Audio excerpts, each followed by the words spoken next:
Good evening. Elvis Presley died today. He was 42. He was found at his home in Memphis, not breathing. His road manager tried to revive him. He failed. A hospital tried to revive him. It failed. His doctor pronounced him dead at 3 o'clock this afternoon. Elvis! Elvis Presley era o rei do rock and roll. Sua ascensão meteórica à fama nos anos 50 fez dele uma das primeiras estrelas internacionais do mundo. Estima-se que ele tenha vendido 1 bilhão de álbuns. Mas às 3 horas da tarde de 16 de agosto de 1977, Elvis Presley é declarado morto após ser encontrado inconsciente no chão do banheiro de Graceland, sua mansão em Memphis.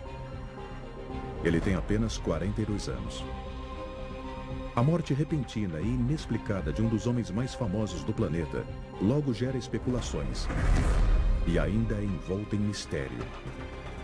O Elvis não era um homem saudável e eu estou surpreso pelo número de possíveis causas de morte. A maior parte dos órgãos estava com o dobro do tamanho que devia estar. Ele estava muito constipado e estava tomando vários remédios controlados. O desafio aqui é tentar compreender quais deles acabaram matando o Elvis Presley. Autópsia de famosos. Elvis Presley.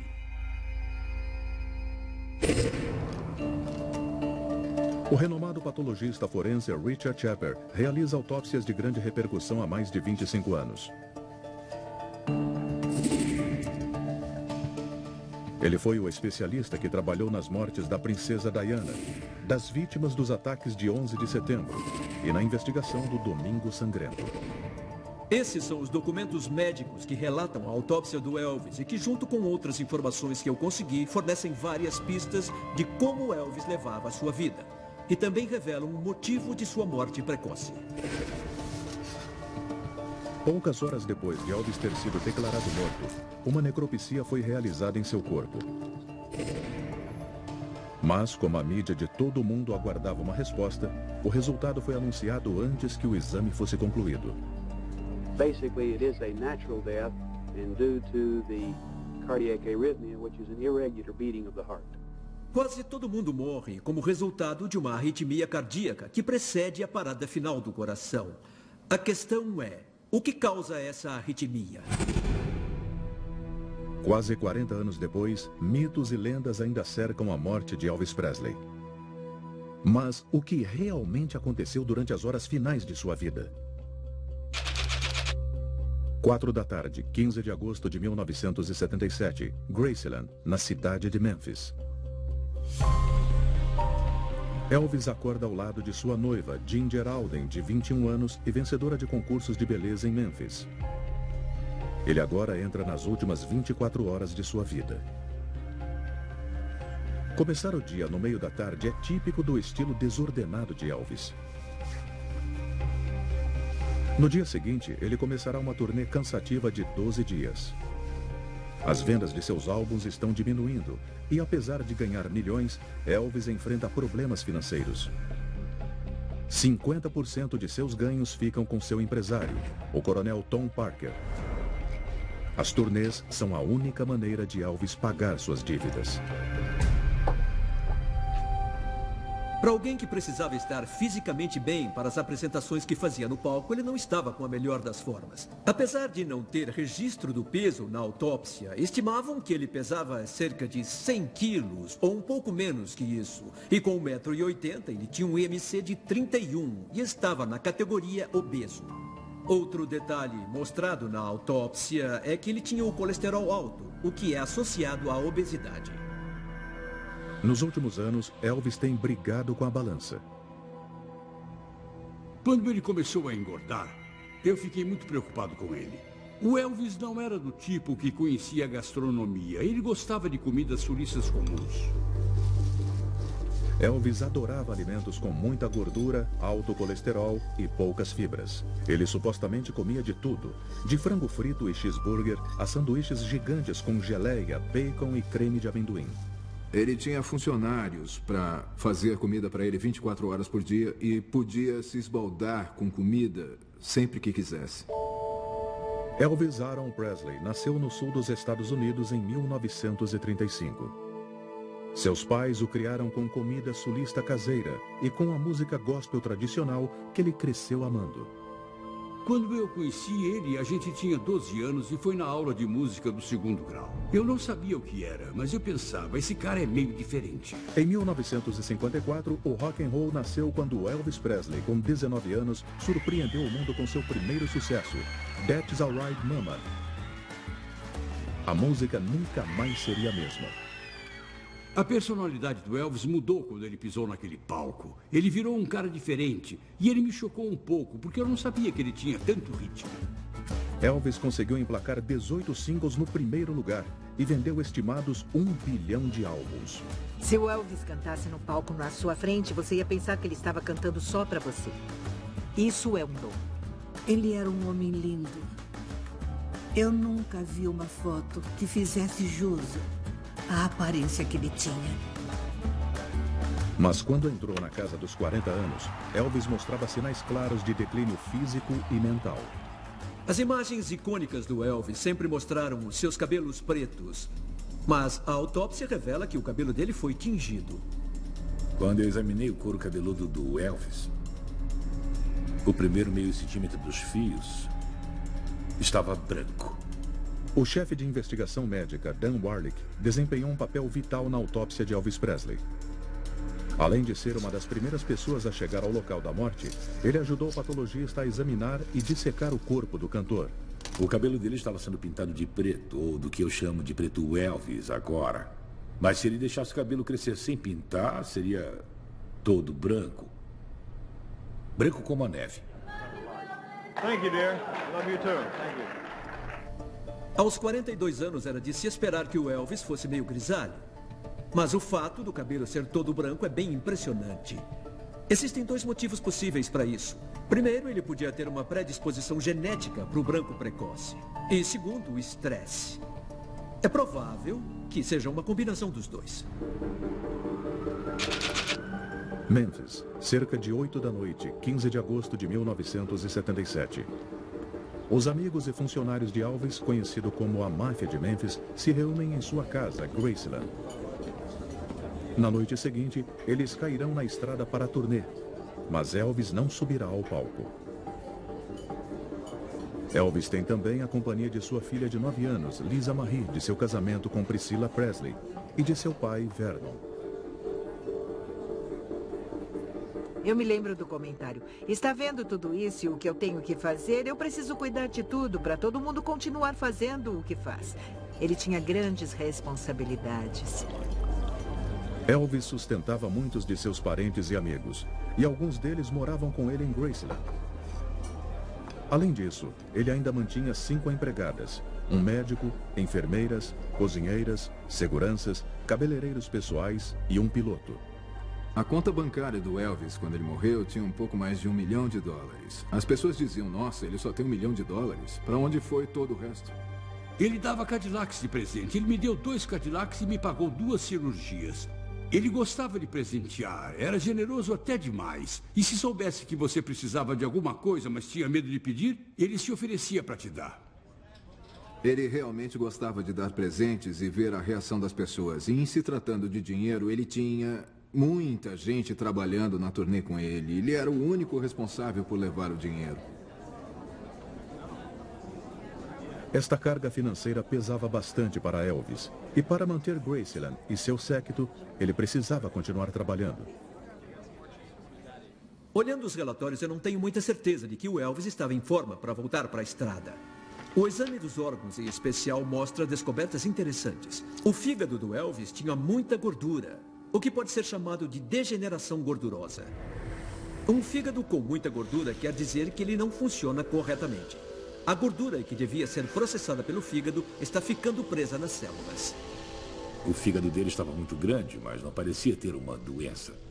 E acabou não tendo nada na inspeção microscópica. O fígado do Elvis podia não ter nenhuma doença, mas estava muito grande. Ele pesava 3,5 kg, o dobro do peso normal de um fígado humano. E fazia muito tempo que eu não vi um fígado tão grande. A causa mais comum de um fígado grande assim é o abuso crônico de álcool, quando se bebe 1 litro ou mais de álcool por dia. O Elvis tinha uma espécie de estigma mental quando o assunto era álcool. Ele achava que era uma coisa que ele não queria usar. E um dos motivos dele não beber era ver como as pessoas se comportavam alcoolizadas, e tinha muito alcoolismo na família dele. Bom, se eu excluir o álcool, há outras várias causas possíveis para gordura no fígado. E a segunda mais comum é o abuso de drogas.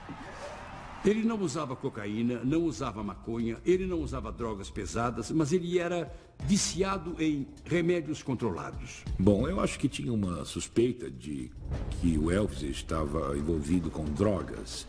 Eu acho que muita gente pensou que ele podia ter uma overdose e acabar morrendo disso. Será que o abuso de drogas controladas poderia ter levado à morte do rei do rock and roll? Em 16 de agosto de 1977, o rei do rock and roll, Elvis Presley, foi encontrado morto no chão do banheiro de Graceland, sua casa em Memphis, no Tennessee. O mundo ficou perplexo com a morte repentina do ídolo. Ele tinha apenas 42 anos.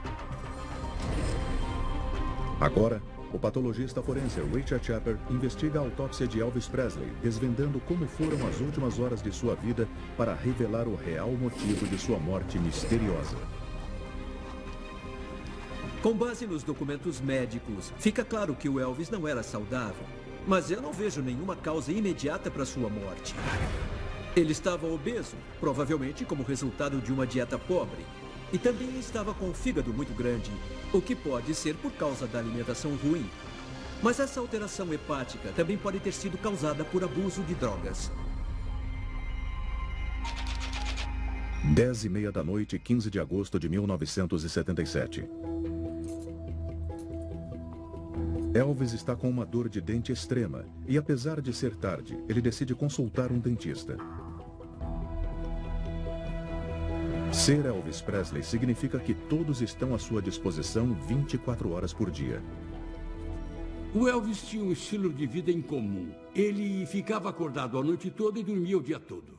No mundo da música e do entretenimento, tudo começa à noite. Depois ele tinha que descansar e era o estilo dele. E era mais fácil para ele ir aos lugares, porque durante o dia, onde quer que ele fosse, era um caos total. Uma multidão cercava ele e ele ficava preso, tendo que dar 1 milhão de autógrafos. Mas evitar ser cercado por fãs não era o único motivo de seu estilo de vida noturno. Elvis sofria de insônia crônica.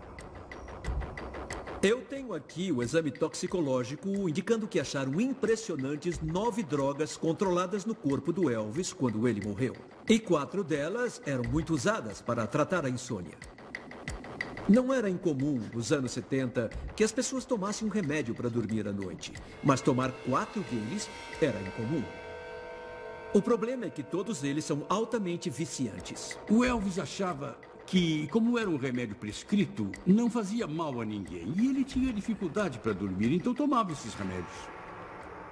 Uma noite, às 2 da manhã, ele me ligou poucos dias antes de morrer e pediu para eu ir à casa dele. Fui até lá e falei: "Qual é o problema, querido?" Ele falou que não conseguia dormir. Coloquei minha mão no braço dele e falei: "Tá bom." Finalmente, lá pelas 6h30, ele falou: "Acho que estou bem agora." Os soníferos funcionam deprimindo o sistema nervoso central, fazendo a pessoa ficar sonolenta e muitas vezes cair no sono. Normalmente, qualquer tipo de sonífero faz uma pessoa dormir. Mas, com o tempo, o Elvis desenvolveu uma tolerância. E aí precisava tomar mais para poder dormir. Elvis tinha um histórico de sono interrompido que datava de sua infância. Mas, na tenra idade de 23 anos, sua insônia foi intensificada quando seu mundo desabou. Ele ficou totalmente arrasado quando a mãe dele morreu. Ele até pegou uma peça de roupa dela e ficou com ela perto do coração. Ele chorou por 2 dias. E chorou sem parar. Eu nunca vi um cara daquele jeito por causa da morte da mãe. Ele era doido pela mãe. Ele adorava a mãe dele. Isso ficou evidente em toda a conversa que tivemos. Eu acho que ele sentiu que não podia continuar sem ela. Se a mãe do Elvis não tivesse morrido tão cedo, existia uma boa chance do Elvis ainda estar vivo hoje. Foi uma grande perda e um vazio enorme na vida desse homem. Ele não sabia como preencher esse vazio e usava qualquer vício que estivesse disponível, achando que fosse suprir essa perda. Mas as drogas para dormir não eram os únicos remédios que Elvis estava tomando. No exame toxicológico, também vi que ele estava tomando um remédio chamado diazepam, também conhecido como Valium, que é uma droga ansiolítica bastante comum. Ele também tomava amitriptilina, que é um medicamento usado para tratar a depressão. A presença e a combinação desses dois sugere um homem que sofria de ansiedade extrema e depressão. Estudos já demonstraram que quando se tem um sono interrompido, isso pode provocar todo tipo de problema fisiológico e psicológico, como ansiedade. E algumas pessoas sofrem de depressão quando não conseguem dormir. E se ele sofria de insônia e tinha um estilo de vida em que ficava acordado a noite toda, isso teria afetado totalmente o humor dele. À meia-noite e 28, Elvis retorna do dentista para Graceland, possivelmente com um analgésico. O fã Robert Call tira a última foto de Elvis vivo. Ele teria cerca de 9 horas de vida.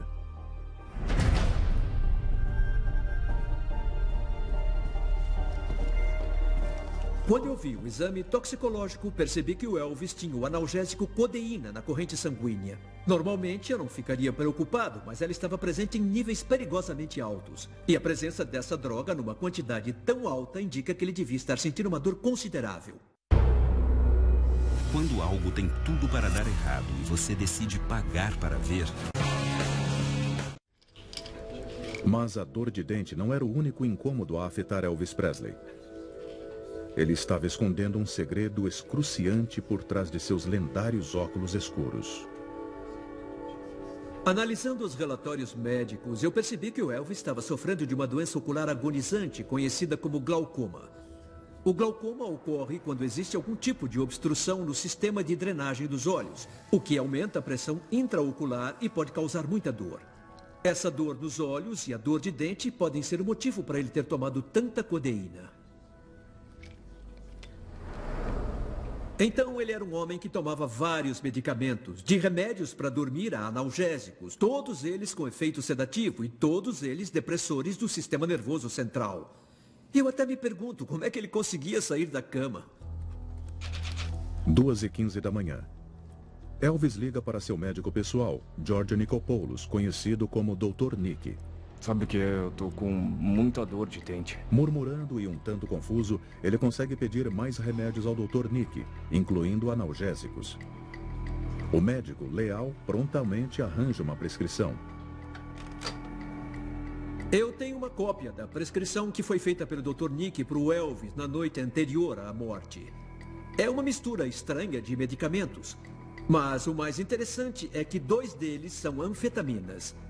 Dextroanfetamina e bifetamina. Basicamente são estimulantes legalizados. Nenhuma dessas drogas estava presente no corpo do Elvis quando ele morreu. Mas a prescrição dessas drogas me leva a acreditar que o Elvis precisava de estimulantes para neutralizar o efeito de todos os remédios sedativos que ele tomava. Ele tomava remédio para dormir e aí começou a tomar vários deles. Então, quando ele acordava no dia seguinte, precisava tomar remédio para ficar acordado. Isso cobrou um preço dele. Analisando a evidência médica, fica claro que o Elvis usava essas drogas para poder funcionar. Calmantes para dormir e estimulante para ficar acordado. Nós agora sabemos que é muito perigoso usar drogas dessa maneira e que isso causa danos físicos e psicológicos a longo prazo. Eu acho que foi preciso disso para controlar minha vida, para isso estar me controlando. Mas ele pode não ter reconhecido quando isso aconteceu com ele. Elvis podia estar usando vários medicamentos controlados para regular seu estilo de vida, mas, com exceção da codeína, eles estavam presentes em baixas quantidades. Nenhum deles, isoladamente, põe a vida em risco. No entanto, havia uma droga potencialmente letal no organismo de Elvis. O exame mostra que o medicamento mais forte e mais perigoso que o Elvis estava tomando era o Demerol, que tem como ativo a meperidina ou a petidina. Ele é um opiáceo similar à heroína. É uma droga que age diretamente no cérebro para controlar a dor. O Demerol é extremamente potente e só costuma ser prescrito em hospitais para pacientes que sofrem lesões graves. Então, por que Elvis o estava tomando? Depois da morte de sua mãe, 16 anos antes, a segunda grande tragédia de sua vida foi o divórcio de Priscilla Presley em 1973. Como resultado, Elvis ficou deprimido e engordou rapidamente. Pode ser que ele tenha sentido mais uma perda na vida depois da mãe dele e de outras coisas, mas eu acho que o que deve ter ferido ele foi o fato de outro homem chegar e afastar a Priscilla dele.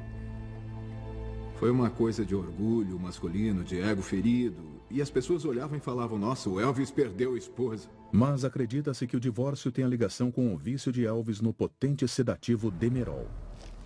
O Demerol é um remédio muito potente e, tomando ele, o Elvis podia se sentir desorientado e tonto. É uma droga associada ao vício. Numa overdose pode causar a morte.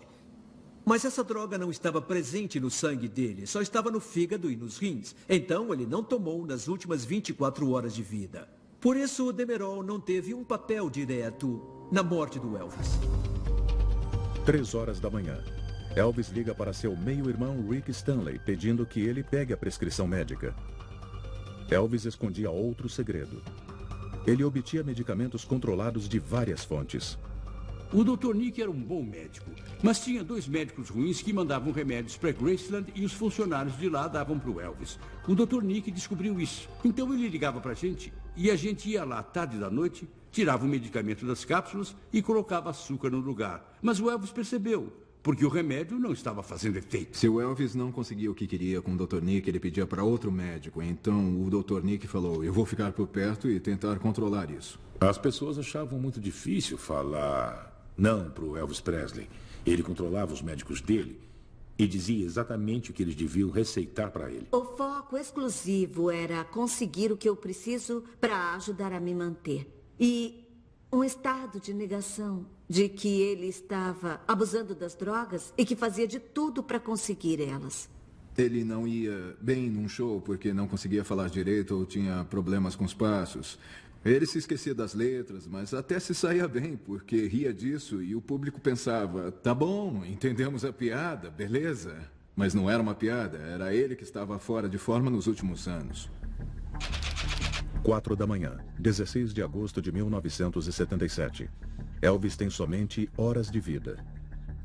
A maior parte das pessoas em Graceland, a casa de Elvis, está dormindo, incluindo seu pai Vernon e sua filha Lisa Marie. Mas Elvis está totalmente alerta. Por mais bizarro que seja, ele decide jogar raquetebol. Seu primo Billy Smith e a esposa Joe estão acordados e vão jogar com ele. Elvis acha que praticar o esporte vai reduzir seu peso e mantê-lo em forma. Ele se sente pressionado, já que deve subir ao palco em Portland, no Maine, na noite seguinte, iniciando sua turnê. Eu acho que voltar para o palco deu o incentivo e a vontade de perder peso e voltar à forma. Mas foi tarde demais. 4:30 da manhã. Apesar de a intenção de jogar raquetebol ser boa, o efeito no corpo de Elvis não foi. Jogar raquetebol com certeza teria ajudado o Elvis a perder peso e entrar em forma. Mas a autópsia mostra que o coração dele tinha aumentado e as artérias do coração tinham um estreitamento de 50% devido a depósitos de gordura nas paredes. É uma doença conhecida como aterosclerose, comumente associada ao colesterol alto no sangue. E nós sabemos que o Elvis estava com o colesterol alto. Esse acúmulo de gordura nas paredes dos vasos sanguíneos impede que o sangue flua de maneira adequada pelo órgão e ele passa a perder a eficácia. É o caso específico do coração. Então o Elvis estava obeso, com o colesterol alto e o coração danificado. Isso significa que qualquer atividade física ou rotina de exercícios devia ser planejada com cuidado. 4:35 da manhã. Elvis vai à sala de piano com seu primo Billy, a esposa dele Joe e sua noiva Ginger.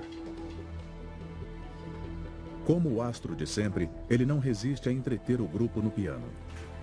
E foram as duas últimas músicas que ele cantou. O Billy falou que ele cantou Blue Eyes Crying in the Rain, uma música do Willie Nelson, e também Unchained Melody.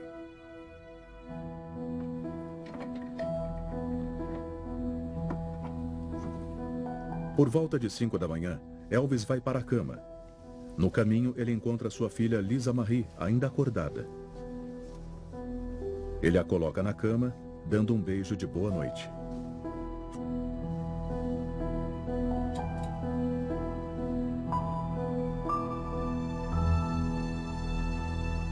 Por que não tenta dormir?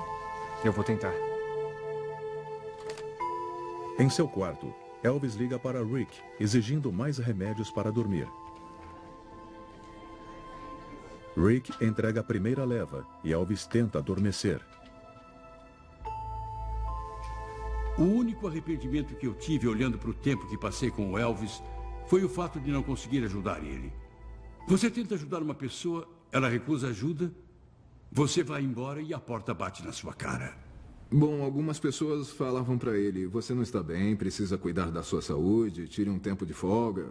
Mas o Elvis levou uma boa parte da vida achando o seguinte, a vida é minha, eu estou no controle, valeu pela dica, mas não obrigado. Ainda acordado às 7 da manhã, Elvis liga para Rick pedindo mais uma leva de soníferos. Depois, ele ainda não consegue dormir. Eu não consigo pegar no sono. Cerca de 1 hora depois, ele pede uma terceira leva.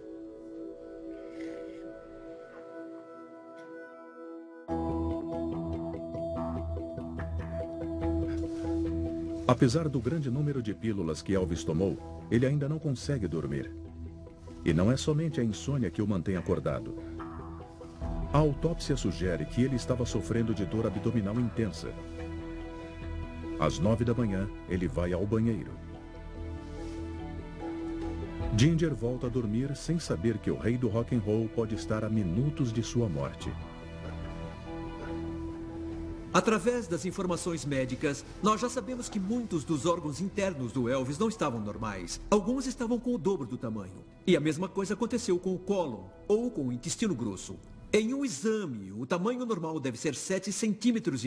O do Elvis estava distendido com quase 13 centímetros e estava cheio de um material cinzento parecido com giz.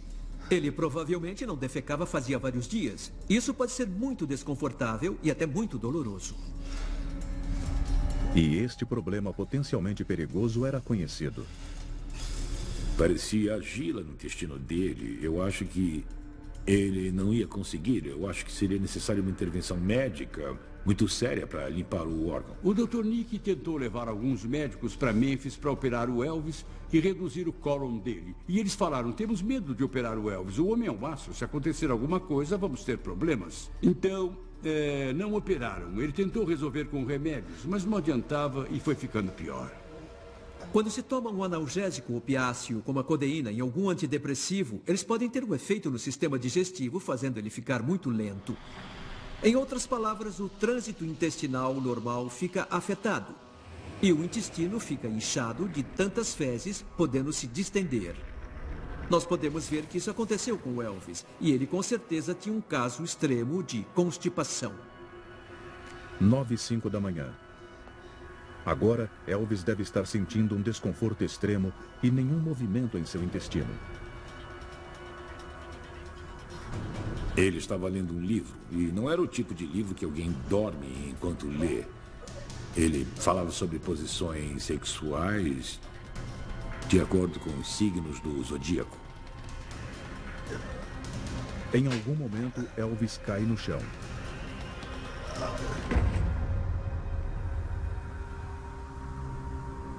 Ele estava deitado do lado esquerdo, com os joelhos dobrados, não na posição fetal, mas com o joelho direito em cima do esquerdo, no chão, com o rosto contra o chão.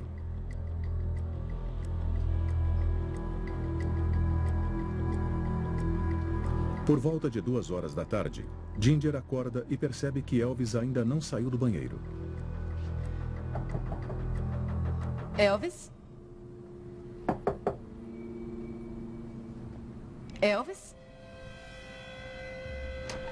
Ele está sozinho há cerca de 5 horas. Ai, meu Deus, Elvis! Ai, meu Deus! Ginger o encontra inconsciente. Ele não está respirando. Nancy, vem me ajudar, ele está caído no chão. Ela aciona o alarme e pede ajuda no andar de baixo. Socorro! Socorro! O Sr. Elvis está precisando de ajuda! A empregada em serviço chama Al Estrada, um dos seguranças de Elvis, e Joe Espósito, seu produtor de shows. Eles viram Elvis, mas seu corpo está rígido e frio. Seu rosto e pescoço estão azuis. Eles tentam realizar a reanimação cardiopulmonar, mas sua mandíbula está muito dura e não abre. Eu acho que o Joe e o Al estavam vendo os primeiros sinais do rigor mortis, que é o endurecimento dos músculos que acontece por causa de uma alteração química em seu interior. E começa 3 ou 4 horas depois da morte. Analisando, eu acho que fica claro que o Elvis estava morto quando eles entraram no banheiro. Mas eles agiram bem em tentar a reanimação porque não tinham certeza. O pai de Elvis, Vernon, ouve a comoção e corre até o banheiro. Ai, meu Deus, Elvis! O Vernon ficou completamente perturbado com o que viu e ficava falando, por favor, não morra, por favor, não morra. Ele viu a condição do Elvis e já devia saber que aquilo não ia terminar bem. A Lisa Marie chegou, tentou entrar no banheiro e perguntou o que houve com meu pai. E a Ginger impediu.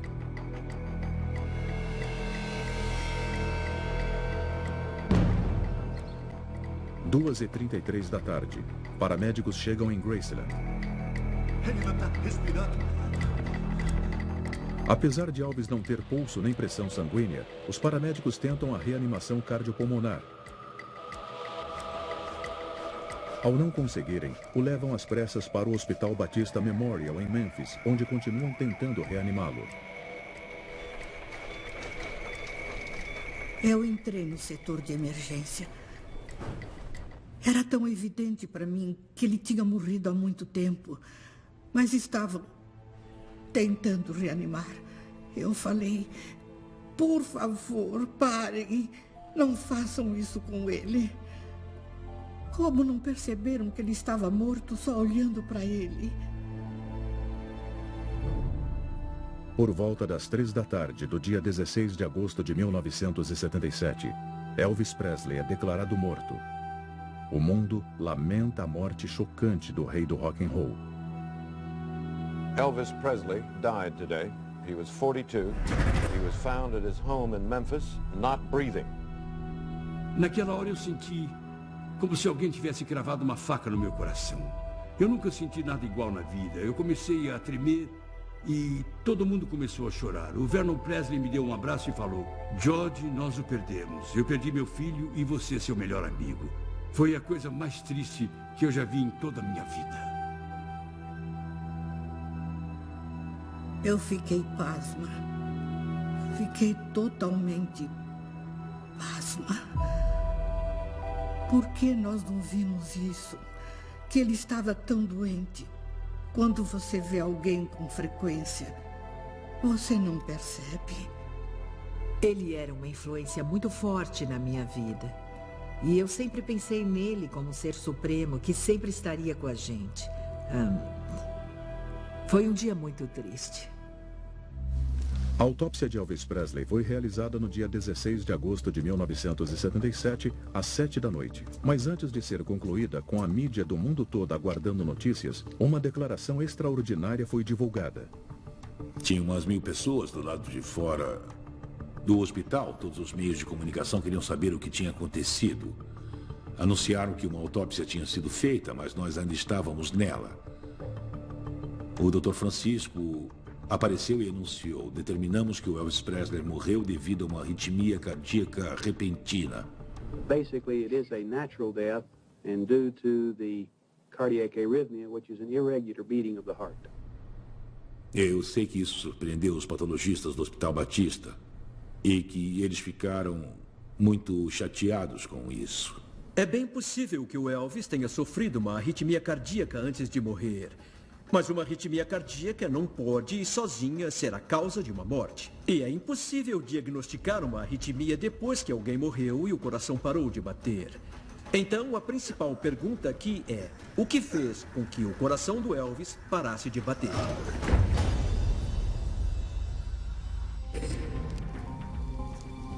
O Dr. Richard Shepard vem investigando a fundo os registros médicos de evidências-chave da autópsia de Elvis Presley.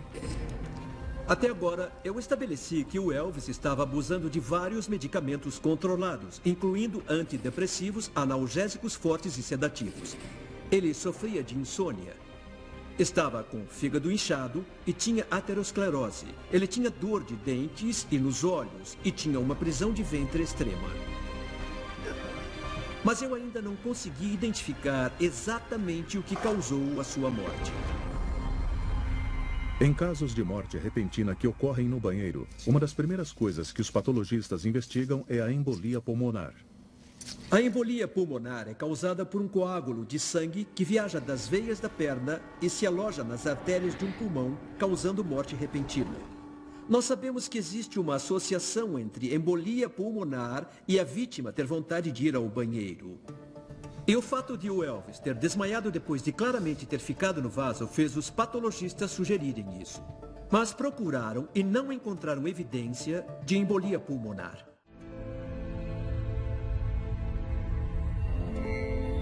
O mais temido predador da Terra.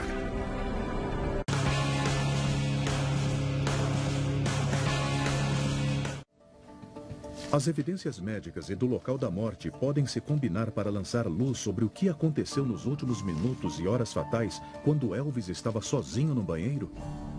A percepção pública foi de que ele morreu de overdose, porque o Dr. Nick escrevia montes e montes de receitas para tudo que ele queria. O exame toxicológico realmente indica que Elvis estava tomando várias drogas prescritas. Mas, quando o chefe de investigação médica, Dan Warlick, foi até o local da morte em Graceland, não encontrou sinais de pílulas no banheiro. Isso pareceu meio suspeito. Eu acho que alguém imaginava que ele podia ter uma overdose em algum momento. Então, existia um plano de contingência para lidar com aquilo se ele tivesse uma overdose e morresse. Dan Warlick não conseguiu descobrir nenhum sinal de abuso de drogas controladas.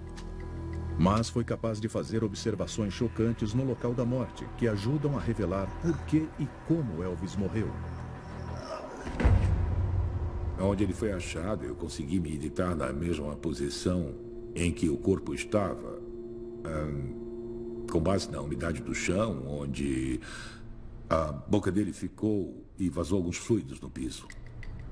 Meus pés ficaram a 1 metro de distância da privada onde ele estava antes de morrer. E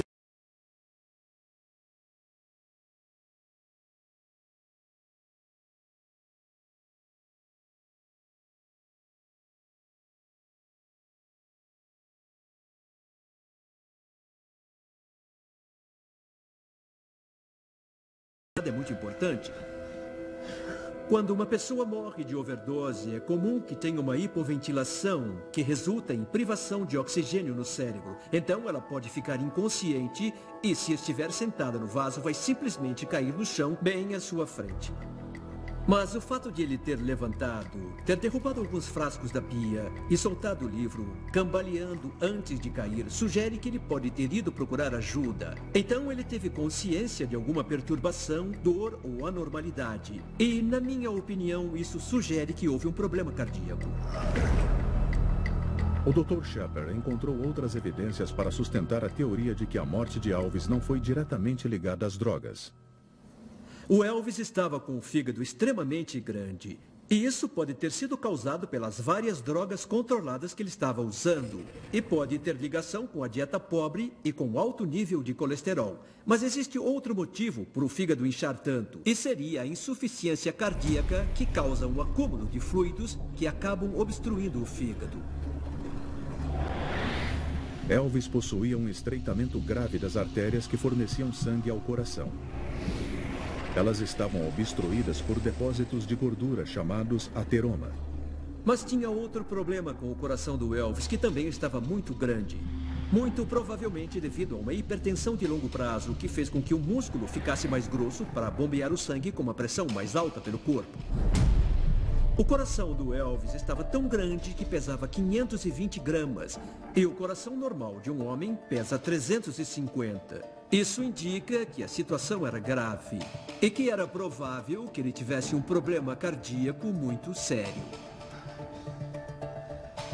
O Dr. Shepard descobriu que havia tantas coisas erradas com Elvis que ele estava prestes a entrar em colapso e morrer a qualquer momento. Então, quando o Elvis se sentou no vaso sanitário para defecar, naturalmente ele aumentou a pressão no abdômen e no peito. E isso teria resultado em uma alteração fisiológica chamada manobra de Valsalva. A manobra de Valsalva, na verdade, é qualquer coisa que aumente a pressão do abdômen e do peito. Pode-se fazer força para defecar, ou para dar à luz, ou para limpar o nariz quando se mergulha. A questão é que a pressão aumenta e reduz o retorno de sangue para o coração através da veia cava, a principal artéria da parte inferior do corpo. E a chance de um problema cardíaco nessa hora cresce bastante. Fazer força para ir ao banheiro quando estava constipado causou uma mudança no fluxo do sangue e fez o coração falhar naquele momento. Então ele desmaiou e morreu.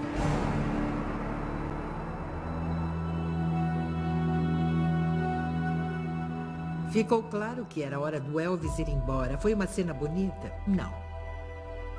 Mas eu aposto que ele está se divertindo no céu hoje.